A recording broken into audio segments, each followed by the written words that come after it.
Hi friends, இன்றைக்கி தேதி 4 June 2026. இன்றைக்கான கோல்டு ப்ரைஸ் வந்து 14,319 22K கோல்டு.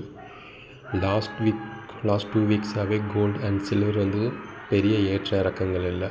ஒரு $100 இல்லை $200 ஏற்ற இறக்கங்களோடு தான் இருக்குது. வார் டென்ஷன் இல்லாத காரணத்தால் தான் வார் டென்ஷன் கம்மியாக இருக்குது. ஸோ அதுதான் ப்ரைஸ் ஓரளவு ஸ்டேபிளாக போயிட்டுருக்கு. அண்ட் சில்வர் ப்ரைஸும் +10 ஆர் -10 ருபீஸில் தான் போயிட்டுருக்கு. ஸோ 170 to 300க்குள்ளே தான் ஏற்ற இறக்கங்கள் இருக்குது. லாஸ்ட் 3 டேஸாக கண்டினியூஸாக 290லேருந்து 280 போயிட்டுருக்கு. ஸோ கோல்டு சில்வரும் பெரிய ஏற்ற இறக்கங்கள் இல்லை, ஸ்டேபிளாக தான் இருக்குது. ஸோ அது நல்ல விஷயந்தான், வார் டென்ஷன் கம்மியாக இருக்கிறனால. அண்டு இன்டர்நேஷ்னல் மார்க்கெட்டில் க்ரூடும் ஸ்டேபிளாக தான் இருக்குது. $105 போன க்ரூட் 96 97 தான் ட்ரேட் ஆகிட்டுருக்கு லாஸ்ட் 1 வீக்காகவே. ஸோ அதுவும் பெரிய மாற்றம் இல்லை. இருந்தாலும் பெட்ரோல் டீசல் விலையில் இறக்கம் இல்லை. ஸோ அதுவும் ஸ்டேபிளாக தான் இருக்குது. ஸோ கூடாமல் இருந்தாலே போதும் இப்போதைக்கு. அதுதான் எல்லாரோட இதாகவே இருக்கும். ஏன்னா க்ரூட் கூடிடுச்சுன்னா உடனே நம்ம நாட்டில் இந்தியாவில் பெட்ரோல் டீசல் கூடிடும். ஆல்ரெடி பார்த்திங்கன்னா பெட்ரோல் $111 போயிட்டுருக்கு. நான் போடுற இடத்துலலாம் பார்த்திங்கன்னா $117 போடுறாங்க. கேட்டால் ப்ரீமியம் பெட்ரோல்மாங்க. அது கூட எத்தனை பேருக்கு தெரியும்னு எனக்கு தெரியல. யாரும் அதை கூட நோட் பண்ண தயாராக இல்லை. சில இடத்துலலாம் 120 125 கூட போயிட்டுருக்கு.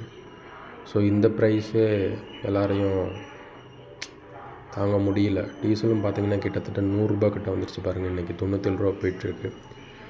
ஸோ இதெல்லாம் ஒரு அடித்தட்டு மக்களால், மாதம் 10,000 5,000 வாங்குகிற மக்களால் இதெல்லாம் தாங்கவே முடியாது. அண்ட் இது ரொம்ப இம்பார்ட்டன்ட் என்னென்னா, ப்ரைஸ் கூடனா கூடும், ஆனால் ப்ரைஸ் குறைஞ்சா குறையாது. அதான் நிலமை. அண்ட் கேஸ் பார்த்தா ஒரே ஒரு நல்ல விஷயம், டொமெஸ்டிக் கேஸ் கூடலை, ஆனால் கமர்ஷியல் கேஸ் கூடியிருக்கு. மேபி ஒரு $100 வரைக்கும் கூடியிருக்குன்னு நினைக்கிறேன் லாஸ்ட் வீக்கில். ஸோ இதில் வந்து +43 காட்டுது. பட் லாஸ்ட் வீக்கை கம்பேர் பண்ணலாம் ஏதோ கூடியிருக்கு. உங்களுக்கு ஏதாவது தெரிஞ்சிருந்தால் நான் கமெண்ட் பண்ணுங்கள், ஓகேவா? அண்ட் நிஃப்டியை பார்க்கலாம். நேற்று நிஃப்ட்டும் சரியான அடி, ஓரளவு அடி தான். நிஃப்டியும் அடி தான், சென்செக்ஸும் அடி தான், ட்ராப் தான். கண்டினியூஸாக இதுகளும் விழுந்துக்கிட்டு தான் இருக்குது, நிஃப்டியும் சென்செக்ஸும். கிட்டத்தட்ட நம்ம இந்தியன் மார்க்கெட்டே வேர்ல்டு மார்க்கெட்டில் 5வது இடத்துலேருந்து 6வது இடத்துக்கு ட்ராப் ஆகிருக்குன்னு நினைக்கிறேன். மேபி அந்த நியூஸஸையும் பார்த்தேன்.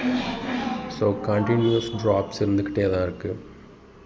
ஸோ இன்வெஸ்டர்ஸ்க்கு அது ஒரு பெரிய அடி. எல்லா பக்கமும் இன்வெஸ்டர்ஸ்க்கு அடி தான். ஒரு பக்கம் இன்வெஸ்ட்மெண்ட்டோட லெவல் குறையுது, மறுபக்கம் செலவு அதிகமாகுது. ஸோ பேசிக்ஸோட செலவு அதிகமாகுது. ஸோ இன்வெஸ்ட் பண்ண முடியாத பேசிக்ஸ் மக்கள்ஸ் எல்லாம் பெரிய பாதிப்புக்கு உள்ளாவாங்க. பட் அதை பற்றியெல்லாம் கவர்மெண்ட்டும் கண்டுக்காது, கார்ப்பரேட்டும் கண்டுக்கூடாது. அவங்களோட ஏர்னிங்ஸ்க்காக நம்மளை கொண்டு புதைச்சிக்கிட்டே தான் இருப்பாங்க. அண்ட் எனக்கு இப்போது ஒன் ஆஃப் த மார்க்கெட் கிரிப்டோவும் சரியான அடி வாங்கிக்கிட்டு இருக்குது. கிட்டத்தட்ட பைட்டிஸ் எல்லாம் $80,000 $62 $62,000 போயிட்டுருக்கு. ஸோ நம்ம கிரிப்டோவில் இன்வெஸ்ட் பண்ணாலும் அடி தான். ஸோ அடி மேலே அடி தான். எந்த மார்க்கெட்டும் அப்பில் இல்லை, எல்லாம் மரணடி தான் கொடுத்துக்கிட்டு இருக்கு. இன்வெஸ்டர்ஸ் ஆவரேஜ் பண்ணுறவங்க பண்ணிக்கிட்டு இருக்காங்க, முடியாதவங்க விற்க வேண்டியதான். என்ன பண்ணுறது? பாய், பார்க்கலாம்.